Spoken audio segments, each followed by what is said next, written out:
नमस्कार साथियों, आज की इस क्लास में हम जो है हिंदी के अंदर एक बहुत ही इंपॉर्टेंट चैप्टर जो कि हमारा अनेकार्थी शब्द और इसको हम लोग जो है समश्रुत भिन्नार्थक शब्द भी कहते हैं। इस चैप्टर को हम लोग जो है पढ़ने वाले हैं। तो चलिए करते हैं क्लास की शुरुआत। सबसे पहले समझिए आप जो है समश्रुत या भिन्नार्थक शब्द क्या होते हैं। तो देखिए वे शब्द जो सुनने में समान होते हैं लेकिन अर्थ में भिन्न होते हैं उनको क्या कहा जाता है, समश्रुत भिन्नार्थक शब्द कहे जाते हैं। मतलब ये सुनने में तो एक समान लगेंगे लेकिन इनके अर्थ हमेशा ध्यान रखना है आपको, भिन्न भिन्न होते हैं। जैसे हम लोग बात करें, सबसे पहला जो हमारा वर्ग है अवधि और अवधि, इन दोनों में क्या अंतर है। तो देखिए जो सबसे पहला अवधि लिखा हुआ है इसका मतलब होता है समय, और ये जो अवधि है तो ये एक भाषा है। अवधि क्या है, अवधि भाषा होती है। अवधि, बघेली, छत्तीसगढ़ी ये सभी भाषाएं। और ये जो अवधि है तो ये समय का संकेत करती है। इसी प्रकार जो हमारा दूसरा युग्म है वो है अनिल और अनल।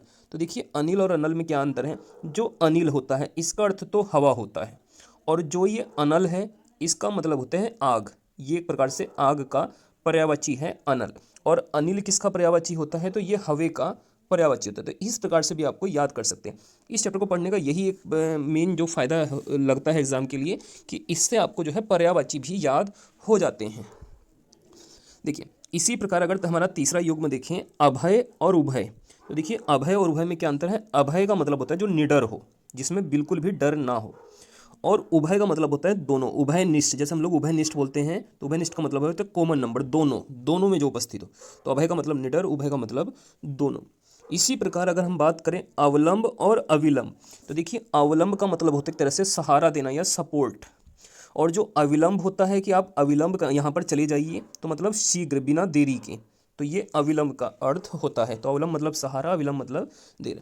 पांचवा युग्म है अंक और अंग। तो देखिए जो अंक होता है तो ये तो गणित में संख्या या इसको हम गोंद कहते हैं, और जो अंग है इसका मतलब होता है हिस्सा। जैसे शरीर का अंग हो गया है शरीर का भाग, तो इसका अंग का अर्थ हिस्सा या भाग होता है।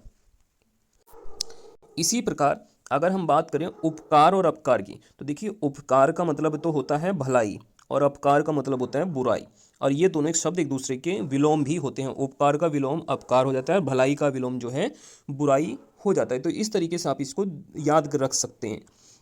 अगला सातवां युग्म है और। तो देखिए और का मतलब क्या होता है कि आप उस ओर चले जाइए, कि मतलब उस तरफ चले जाइए, की तरफ।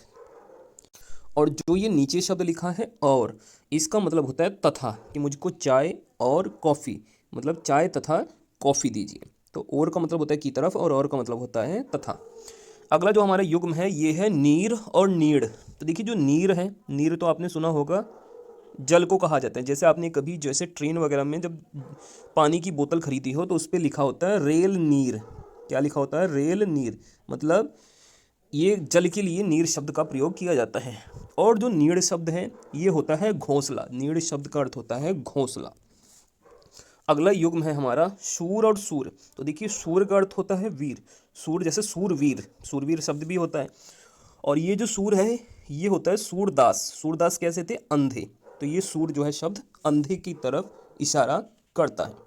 देखिए अगला जो हमारा शब्द है वो है प्रसाद, प्रसाद और प्रासाद। तो देखिए जो प्रसाद शब्द है ये तो जो है पूजा में जो भोग लगाया जाता है उससे संबंधित है, और जो ये प्रसाद है इसका अर्थ होता है महल। तो प्रसाद मतलब हो गया भोग, और प्रसाद मतलब होता है महल।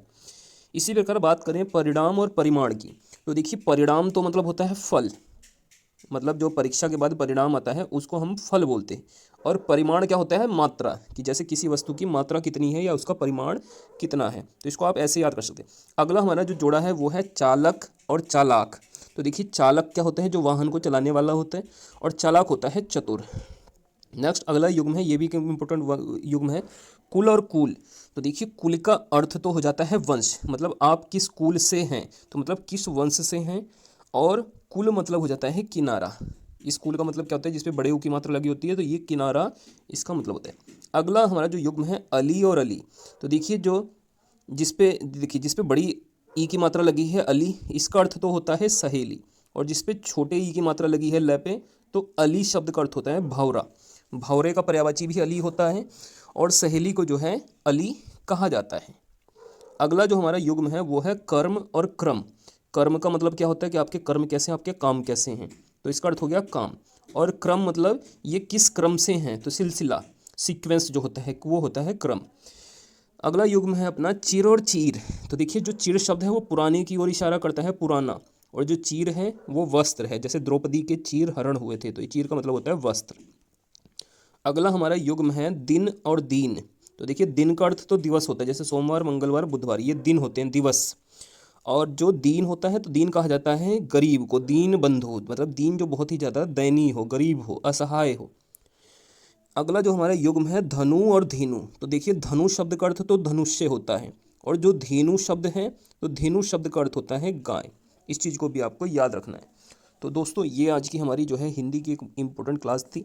अगर आप लोगों को ये क्लास अच्छी लगे तो आप लोग अब कमेंट करके अपनी राय जरूर दीजिए, और वीडियो को अच्छी लगने पर वीडियो को आप जो है ज़रूर से लाइक करके चैनल को सब्सक्राइब कर लें।